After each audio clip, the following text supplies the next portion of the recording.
Kamwe dusenga Imana. Data wa twese uri mu ijuru, byiringiro by'umugisha, byiringiro by'abaguhungiraho, turagushimye turaguhimbaje uhabwe icyubahiro. Ni wowe wera Mana ikomeye, nicyo gitumye tuje imbere yawe kugira ngo muri aka kanya utwambike imbaraga, izina ryawe rihabwe icyubahiro. Tuje ko turi nta kindi cyadukiza, ngwino turakoresha amaraso ya yera y'Ikaruvari, maze izina ryawe rihabwe icyubahiro. Twe nta kintu na kimwe mwaye Mana twakwishoboza, turagusabye rero ngo udushoboze, izina ryawe rihimbazwe. Tugushimiye mwaye Mana ko watwongereye undi munsi wo kurama kugira ngo twisubireho, kugira ngo buri muntu wese anihire ubugingo bwiwe, kugira ngo anihire mwaye Mana icyaha cyose cyaba kitarihanwe, kugira ngo kihanwe hakiri kare, izina ryawe rihimbazwe. Data mwiza rero ni umunsi mwaye Mana, ni amahirwe abonwa na bakeya. Hari benshi bavuye mu mubiri atari uko tubarusha gukiranuka, ahubwo nicyo wadushakagaho, izina ryawe rihabwe icyubahiro. Reka natwe duhe kugira inyota yo gushaka ikintu dushakaho, izina ryawe rihimbazwe.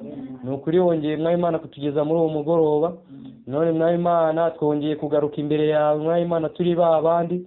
Ni ukuri tuje kwa kundi Data, ni ukuri twemeye mwaye Mana guca bugufi imbere yawe kugira ngo ugire icyo ukorera ubugingo bwacu. Ikiruseho tugusabye imbabazi z'ibyaha byacu, udushyira mu bugingo bwacu, maze mwuka wera abane natwe, uhabwe icyubahiro.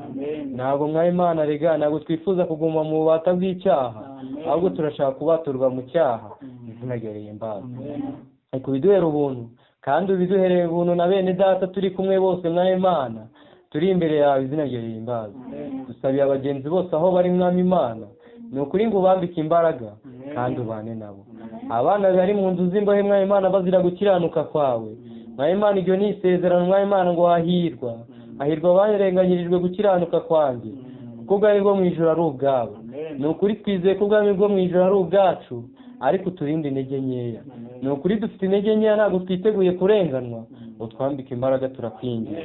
Ni ukuri rero muri uwo mugoroba dukomeze mwaye Mana, abo bari mu nzu z'imbohe rero, reka Data ubambike imbaraga.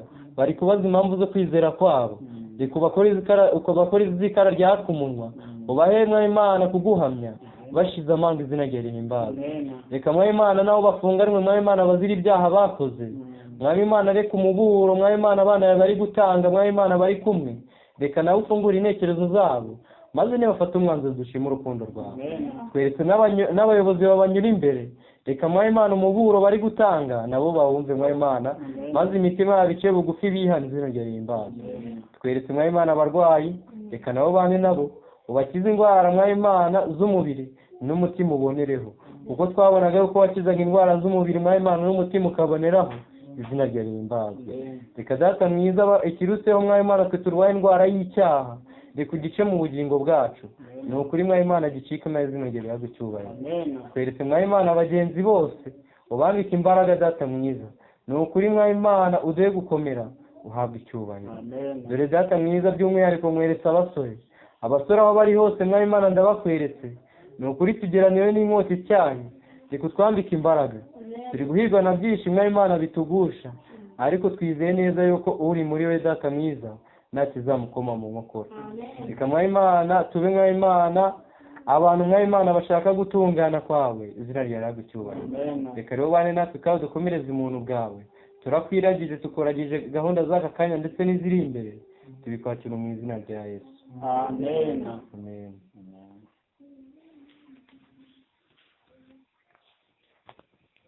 Murakoze, mureke dushimire Imana ko ari nziza kandi imbabazi zayo zihoraho iteka ryose, izina ry'Imana yacu rihabwe icyubahiro. Turacyari kuri rya somo turimo twiga muri iyi minsi, ziboneka muri Matayo igice cya 6. Matayo igice cya 6, kandi Data ushobora byose adufashire isomo ritugirira umumaro. Magambo avuga ngo, wehoho murongo waho wa 6, nusenga ujye winjira mu nzu, ubanze ukinga urugi, uhereko usenge so mu ijuru, nuko so ureba ibyiherereye azakugororera, izina ry'Imana rihabwe icyubahiro. Murongo waho wa 5 wavugaga ngo nimusenga ntimukamere nk'indyarya, kuko bakunda gusenga hagati bahagaze mu masinagogi no mu nzira ngo abantu babarebe. Ndababwira ukuri yuko bamaze kugororerwa ingororano zabo. Ikintu cyerekeranye n'uburyarya ndakunda kukigarukaho muri iyi minsi, kubera yuko turi mu gihe cyo kwezwa, turi kugerageza ibishoboka byose kugira ngo ahantu hari ikizinga cyangwa umunkanyari bikurwe muri twe. Ntabwo rero twabyishoboza, ariko data wa twese warabishoboye. Izina ry'Imana rihabwa icyubahiro.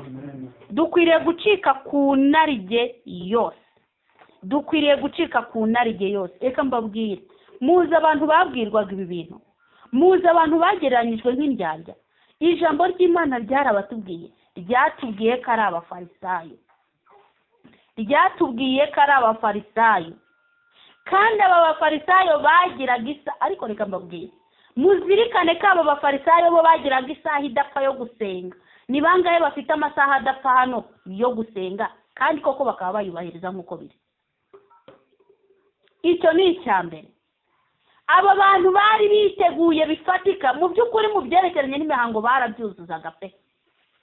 Ariko tekereza kugira ngo na Yesu we kugira ngo abasobanukirwe amenye abaribo, yamusabye kwegera igiti. Yarakirebye, abonye amababi ukuntu atohagiye, arebye ukuntu amababi ameze neza, bimusaba kumanuka, aragenda yegera igiti, ajya gukabakaba amababi, abona nta rubuto rugize gute ruriho. Inshuti za Yesu, aba bafarisayo bari batohagiye. Twe ntekereza ko n'urugero tutaruriho. Sinzi Yesu aramutse aje aka kanya, sinzi aramutse ari buriho muri iki gihe cyacu, twebwe sinzi icyo yatugereranya nacyo. Kuko byibuze bariya abantu bo bagereranywaga n'igiti, ariko gifite n'amababi atohagiye. Twebwe amababi atohagiye sinzi nimba nawe tuyafite. Ariko Yesu ari kuvuga ngo nimugasenge nk'izi ndyarya. Nimubwize ukuri, nizihe mbuto turi kwera abo turi kumwe nabo, abo duturanye? Imibereho yacu iri kumera ite? Nibihe byigisha imibereho irimo yigisha? Nakunze kugaruka kuri aya magambo, kandi data afite impamvu yayazanye, kuko nge ntayo nateguye. Sinigeze mfata igihe cyo gutegura, gusa naricaye ngiye kubona mbona umuvandimwe aravuze ati Foibi, numva mu mutima wanjye iryo somo riraje, mpita nditangira gutyo, ijuru rirayiyoboye. Reka mbabwire, mu bitekerezo nanjye mbitekerezeho. Mu by'ukuri ko byibuze bari abantu bari bafite uburyo kibatatagiranamo. Amasaha yo gusenga barayubahirizaga, isabato barayubahirizaga. Mwibuke wa wundi waravuze ati genda yiriza kabiri mu cyumweru, njye n'umunsi umwe nshobora kutawushobora. Mu by'ukuri twebwe bimeze bite? Kugira ngo na Yesu abasobanukirwa, byamusabye kwegera igiti cy'umutini, ajya gukabakaba amababi ngo arebe ko munsi y'amababi haba hari n'iki? Urubuto. Reka mbabwire, reka Imana data twese tugirire neza. Reka iki kintu igisobanure muri twebwe. Ndifuza yuko twirinda gusenga nk'indyarya. Ni kenshi twagize uburyarya, data arashaka kudukura muri ubwo buryarya. Hano hari amagambo, tuzakomeza twiga iki gitabo cy'abahirwa ni bande, ndi kuri paji ya 60. Kandi nimwiyiriza ubusa, ntimukabe nk'indyarya. Kwiyiriza ubusa kuvugwa n'ijambo ry'Imana ni ikintu kitari umuhango gusa. Ntabwo kwiyiriza ubusa kugizwe no kwigwiza no kwigomwa kurya. Oya rwose, ntabwo kwiyiriza ubusa kugizwe no kwigomwa kurya, no kwambara ibigunira, no kwisiga ivu mu mutwe gusa. Umuntu wiyiriza ubusa ababajwe n'icyaha koko ntabwo yigera yigaragaza mu iteraniro ry'abantu. Umuntu wiyiriza ubusa, ikimuhangayikishije kikaba ari icyaha, ntabwo ashobora kugaragara mu iteraniro ry'abantu. Ati si ibyo ngibyo byo bishatse kuvuga iki?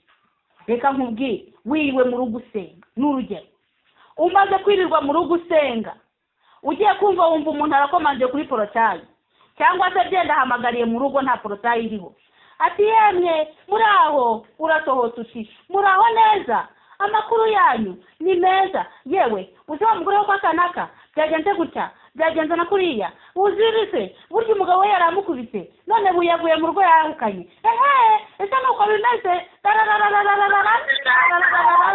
arasoje arangije aratashye nawe usubiye mu nzu uri muri iyi nziti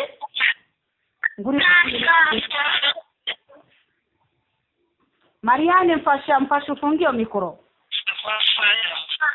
ibyo bintu byishimira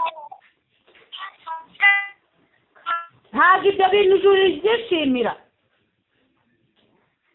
ntabwo ari ibyo gusa hari byinshi nawe uzi mbabwira inshuti za Yesu turi mu gihe cyo kwisuzuma buri muntu wese niyisure mu mutima we niyinjiye mu nzu ye narangiza afunga amadirishya n'imiryango arebe mu by'ukuri ndaboneye kuko turi gufata amasezerano y'abandi tukayagira yacu hahirwa urenganiriza wawe ukiranuka ubwami bw'ijuru n'ubwe arenganwa kubera iki uyu ni umudamu wagize amahirwe ahabwa ubutumwa bwiza inshuti za Yesu ubu butumwa bwiza buri gutukwa mu bapagani ku bwacu ahabwa ubutumwa bwiza guhabwa ubutumwa bwiza bisobanuye iki bisobanuye guhita yanga umugabo ubuhe buryo bwo kwanga umugabo ego ntabwo mbizi ariko mutekereza ko ubutumwa bwiza buje gukuraho iby'ijuru ryari ryarasezeranye ijambo ry'Imana riravuga ngo mugore gandukira umugabo wawe niko ijambo ry'Imana rivuga ugize amahirwe ijuru riragusuye rimaze kugusura rikumenyesha iby'inkuru nziza urangije guhera uwo munsi ukajya umubwira buri mugoroba ngo ngiye mu materaniro ariko mu by'ukuri tutabeshyanye uyu mugabo uri bubwire ngo ugiye mu materaniro ya buri mugoroba ibi bintu atarabyiteza atarabimenyereye uzi ngo kubimubwira agahita abyumva biroroshye none se nubimubwira ntahita abyumva ko akifite ikibazo cy'uko iwacu ari hahandi mu cyaha warangiza wowe ugafata umwanzuro ngo ugiye mu materaniro ni Imana izabikujyanye ni wowe uzaba wijyanye ntabwo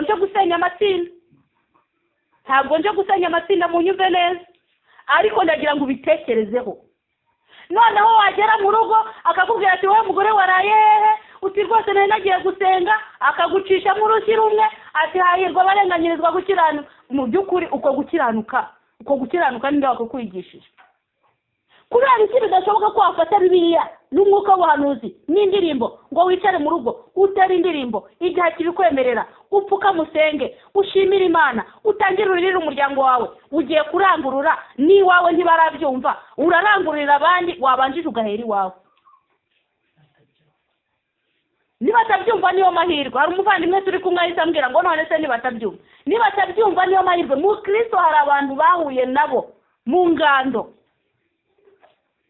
igihe yari ari mu nyumba nziza yabashijwe ibibazo mugende mu byige mwumva uko bimeze nta ruhare na rumwe waba waragize kugira ngo umuryango wawe utagukurikira mu Kristo ati ntarwo hari icyo waba warakoze kugira ngo uyu muryango umenye iby'inzira ati rwose naragerageje none se mu Kristo mu kugenda kwe yaherekejwe na rukundo aherekezwa na mwigengesero aherekezwa na mwirinzi umva mbabwize ukuri dukwiriye kwisubiramo tukareba hari igihe dufata imyanzuro iyo myanzuro tukayifata mu bugoryi kandi mu bugoryi bwacu tuyifashemo bigatuma izina ry'Imana ritukwa mu bapagani ku bwacu ubitekerezeho uramutse ugize amahirwe yo kumenya Yesu nk'umwami n'umukiza umugabo akakubwira ati rero ibi bintu byose ndabyumva sinzemerewe kugenda ukama aho ngaho uri usenga Imana uyibwira utumva Mana njyewe ndi umuswa nta nubwo nshoboye kwiga ariko banzurira umuryango wawe okay reka ndekera aho ngaho ntaza kuvuga menshi yewe birashoboka yuko Imana yaba yaraguhamagaye ijambo ry'Imana riravuze ngo ni ukujya gukora umurimo w'Imana ni ukujya gukora umurimo w'Imana urakorwa gute ejo mu gitondo turabyuka tujya kurangurura aha n'aha uyu munsi uragiye uti rero uyu munsi rwose n'itsinda tugiye kurangurura rwose madamu uyu munsi ntabwo uri bujye kurangurura kuko ibi bintu ntabyo azi uti rero buriya ntushobora kumbuza kujya kurangurura nuramukura musubimbujije ndihangana ngende ndabandengere umva nkubwire inshuti yanjye reba uwagutumye mu nyandiko z'ibanze bavuze amagambo akomeye baravuga ngo abantu bashobora gusiga imiryango yabo bakagenda ariko bacyakira ubutumwa bataranabusobanukirwa ngo abo bantu baritumye ayo magambo nzayabasomereje Imana izamfashe nyashake nyabone ijambo ry'Imana, ukagenda mu gitondo ukajya kurangurura ubutumwa bwiza, umwana umusizi utamutekera ibyo kurya, nta mwenda wigeze umushakira ngo yambare, warangiza ukagenda mu gitondo ukaza kugaruka nimugoroba cyangwa se ukarara aho wagiye kurangurura, ejo ugakomerezaho ukagaruka, umugabo yagukubita ngo urenganyirijwe kugira gute? Ducunge neza amasezerano n'abandi tuba turimo tuyita yacu. Ijambo ry'Imana iyo rivuze ntabwo ribeshya. Njyewe ibi bintu nahuye nabyo ho gato, ariko njye sinakubiswe, ariko nari mbizi ko iyo nza kwakira ubutumwa nkahita njya mu matsinda, nari nzi ko bishobora kunteza ingorane mu muryango. Ibyo byansabye kwicara hamwe, mbwira data nti rero twese tuzigishwa n'Imana, ngwino unyigishe. Nawe wabitekerezaho, kuko twirengagije inshingano z'iby'ijuru ryatubwiye, tuvuga ko twakira ubutumwa bwiza, kandi ntabwo Imana ishaka abayisenga mu buryarya. Reka nsome amagambo nihuta kugira ngo nyasoze. Ubwo ugira ikibazo aze kunyandikira. Umuntu wiyiriza ubusa ababajwe n'icyaha koko ntabwo yigera yigaragaza mu iteraniro ry'abantu. Umugambi wo kwiyiriza ubusa Imana itubwira ntabwo ari ukubabaza umubiri kubw'icyaha cyo mu mutima, ahubwo ni ukudufasha kugira ngo turebe ububi bw'icyaha, twicishije bugufi imbere y'Imana no kwakira imbabazi z'ubuntu bwayo.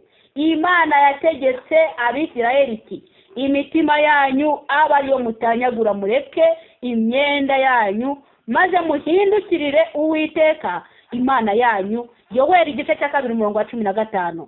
Kubabaza imibiri yacu cyangwa kwishuka ngo imirimo yacu ishobora kugira icyo itumarira cyangwa ngo ibasha kudushoboza kuraganwa n'abera, ntacyo byatumarira. Igihe babazaga Kristo bati, tugire dute ngo dukore imirimo y'Imana, yarabasubije ati, umurimo w'Imana nguyu, nuko mwizera uwo yatumye izina ry'Imana rihabwa icyubahiro. Kwihana nukureka inarijye ukagarukira Kristo, kandi igihe twakiriye Kristo kugira ngo kubwo kwizera ashobore kuba muri twe, nibwo twakora imirimo myiza. Nimba ushaka gukora imirimo myiza, sanga Kristo. Yesu yaravuze ati, weho niwiyiriza ubusa, wisiga amavuta mu mutwe, wiyuhagire mu maso, kugira ngo abantu batamenya ko wiyiriza ubusa. Keretse so ure ahiherereye, kandi se ureba ibyiherereye aza kugororera. Izina ry'Imana rihabwa icyubahiro. Intaraga zingana iki twaciye ku musozi? Umuntu wese akabazi ngo twasenze byagenze gutya, ntago tuzarusha abafarisayo, ariko tubabuze kwitwa indyarya. Data tuhoya, sinshaka undi muntu ubimenya, ahubwo ni mwiyiriza ubusa. Mu kwiyiriza ubusa kwanyu mwisiga amavuta, mwoge mu maso, imibiri yanyu ye kugaragaza ubunyantege nke. Naho twebwe umuntu turebye twaba twabimubwiye tutabimubwiye ahita amenya ko twiyirije ubusa. N'ubuhe buryo twiyirijemo ubusa? Ni mu buryo bw'umubiri, ntabwo ari mu buryo bw'umwuka. Bityo tukava imbere y'Imana inshuro nyinshi dutahanye ibyo tutari twiteze, kubera yuko ibyo twashatse gusubizwa nibyo twitwariye mu mashakoshi, nuko twabona yuko hari ukuntu bigenze, tukumva yuko Kristo adushubije. Ntabwo mbizi. Igihe kizagera nitubigerageza bikanga, kuko twamenyereye kwitanyagura, tugatanyagura amakanzu nk'aho twatanyaguye imitima. Nitugera imbere ya Data tuzasanga tutaziranye. Hari amagambo ajya atera ubwoba ngo, none se ko twariraga imbere yawe, aba bantu bari bararenze ku gicaniro cy'ibitambo, bari bararenze ku gikarabiro, bari barageza hera bari ku meza y'imitima, twariraga imbere yawe. Yesu azabwira ngo sinigeze kugira gute? Aba bantu bazaba biga 7 mu cyumweru, mu gitondo na nimugoroba. Nabazi iminsi 90 Mana ndi imbere yawe nta kumwuka wera, azakubwira ngo sinigeze kukumenya. Tujya muri twebwe ubwacu twisure, twisuzume, buri muntu wese arebe nimba nta kosa afite ririmo rituma imbaraga y'umwuka wera itamutahaho. Ntabwo ubutumwa bwiza bukuraho ibyo ijuru ryatanze y'itegeko. utazaba uri umugabo wahahiraga umuryango uti twize kutarya inyama, umugore wawe arazirya n'abana bawe barazirya, uwo muco nturawubamenyesha, uhita ugenda mu rugo ngo sinzongera guhaha inyama. Nuramuka utazihashye bazishaka, inshingano yawe uzaba wayishe, ahubwo zibahahire bazirye, nurangiza ubicare iruhande ubabwire ngo nyamara inyama si nziza. Guhera uwo munsi ubigishe aba bantu bazireka kubwo. Ariko Imana yari inaniwe gufata umunwa Adamu na Eva kugira ngo batarya ku giti cya Edeni cyari kiri muri Edeni. Kubwo uburenganzira bwabo barakiriye, yemera gutanga incungu. None wowe ngo wafashe umwanzuro ukawufatira umuryango. Nese umuryango wose murahuje? Ngo jyewe nize yuko ngo ntashobora ngo guteka ngo inyama ngo amata, ngo umugabo nahaha inyama wange kuziteka ngo nuko wabyize. Inshuti yanjye ziteka ureke kuzirya, ahubwo uzimukarangire neza, nurangiza umwicare iruhande abone icyumweru cyose ukimaze utarya inyama kandi umeze neza. Ubwo nibwo buhamya buzatuma yihana. Burya baratuzi. Tugabanye gusenga turi indyarya. Imana izatubwira ngo sinigeze kugira gute, izatubwira ngo ntiyigeze kutumenya. Kandi si uko ibyo tuzaba twarakoze bigaragara nk'aho ari bibi, ariko tuzaba twarabikoze mu bujiji. Utejo tuzajya mu murimo, buri muntu wese niyitange, ukiba igihumbi umugabo ukaza ukagitanga, warangiza ngo nakoze umurimo w'Imana, wibye amafaranga. Uba benshi turi kumwe kuri platform n'ibisambo, wibye amafaranga y'abandi uyazana hano ngo uje gukora umurimo w'Imana. Ninde yakubwiye ko Imana ikennye ku buryo ujya kuyibira?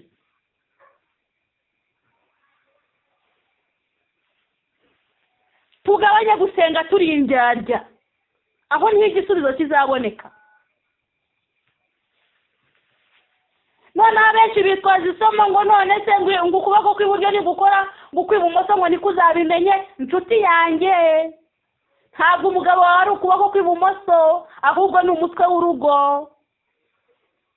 Ntabwo umugore wawe ari ukuboko kw'ibumoso, ahubwo ni umutima w'urugo. Dukwiriye kwisubiramo tujye iwacu, turebe imibereho yacu iyo dufite. Ntaho twaba tutandukanye n'abafarisayo babwiraga abana bati muzane icya 10 n'amaturo, ababyeyi banyu mubihoreye kwirirwa mubaha ibyo kurya ntacyo bimaze. Imana yababwiye ngo iki? Yesu yarabavumye aravuga ati mwebwe muri babi. Imana ntishaka ko dukomeza kuyisenga mu buryarya. Umurimo w'Imana ni ukwizera uwo yatumye. Uramwizeye cyangwa uzi ko ibyo ugiye gukora ibyo biri butume iguha umugisha? Ntibishoboka, kuko abantu bazarira bazaba barageze ku meza y'imitima, bazaba barageze ahera. Ntugire ngo zaba ari ku gicaniro cy'ibitambo, ntibazaba ari no hanze. Bazavuga bati twariraga imbere yawe, tukanywera n'imbere yawe.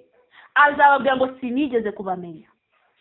Rero tugabanye ikivunge, ahubwo buri muntu wese ajya imbere y'Imana aririra ubugingo bwe, iyinjiremo isurukuri, kuko iki ni igihe cyo gusubizwa. Ejo tutazategereza ibindi bisubizo, nyamara turi kubicaho bitewe n'uko ingorane ariko twaziteje tutarimo kujya gusaba imbabazi. Warangiza ukicara ngo umuryango ntibishoboka. Uri kwishinga uw'umuryango kuko byanze kubera umugambi w'Imana yari imufiteho, kugira ngo ibanze imwereke yuko uwo mugore yamufashe nk'ikigirwamana, cyangwa imwereke ko uwo mugabo ari nk'ikigirwamana. Noneho nurangiza nawe wabigizemo uruhare wicare hasi mu muryango waranze. Imana itubabarire. Nshojereje aho kandi ubwo tuzakomeza ejo. Turi kwisura, twige gusenga. Data twese urondora imitima waratureba, buri muntu wese ari gusoma ibiri muri we. Cunga neza utazitwa yuko utigeze kumenyekana imbere y'Imana bitewe n'ibyo wakoze witumirije. Nushaka kubisobanukirwa neza uzaye gusura Mariya. Ni Mariya ni Marita? Ni Marita. Waje kurekarama imbere ya Yesu ngo Mariya mwicaranye ngo kandi igihe nakoze cyane. Erega izi ntabyiri zihora zigaragara ahantu hose. Kayini yashatse kugaragara ngo wakoze, Abera agenda imbere y'Imana. Ubwo na Marita yagiye nk'ushaka kugaragara nk'ufite ibikorwa, ariko Mariya yicara imbere ya se. inshuti zanjye tugabanye ahubwo dushaka imana. Buri muntu wese niyimere yisuzume nagiwe yisure arebe nimba nta gatonyanga kari muri we karimo gatuma umuryango utakurikirana nawe, karimo gatuma none se wowe bazakubona hagiye mu materaniro bakubone wari ufite umubiri, ejo bakubone umubiri wawe warunutse ngo uri muri imenyereza agahinda ugiye kujyamo. Imana yigeze kubwira ngo wimenyereze ngo tambera? Abantu bari gusebya tamperanse, ni nawe ubwiye ko umuntu w'umutampera yandura ahubwo kagira amagara mazima. Data tugire neza mu izina rya Yesu. Mureke dusenge Imana. Data wa twese urera kandi urakiranuka, turi gushaka kwisubiramo tukimenya kuko ntabwo twiyizi. Iyi mbaraga ntitwayibona, ni wowe wenyine uri buyiduhe. Utubabarire, utwigishe gusenga. Turananiwe kuba indyarya, twabaye indyarya igihe kinini, ugiye kugaruka utadusanga muri ubu buryarya. Girira neza abavandimwe bari gutotezwa mu buryo bwose butandukanye, ariko mu by'ukuri bakaba batotezwa mu kuri kose, kandi abazi yuko batotezwa bikaba atari ko bimeze ubasobanurire, ubabwire ko bakwiriye gusubiraho bagasaba imbabazi. Ndinginze cyane ngo abarwayi ubakize, kandi ndasabye ngo aba bana bari gutoterezwa ku ishuri bagirire neza. Mubyeyi dufite ibyifuzo byinshi, hari abana bari gutezwa imyuka mibi, abo nabo barwanirire. Twese dukomeze kukuboneraho umugisha kuko arabisezeranye. Ni mu izina rya Yesu tubisabye, amen.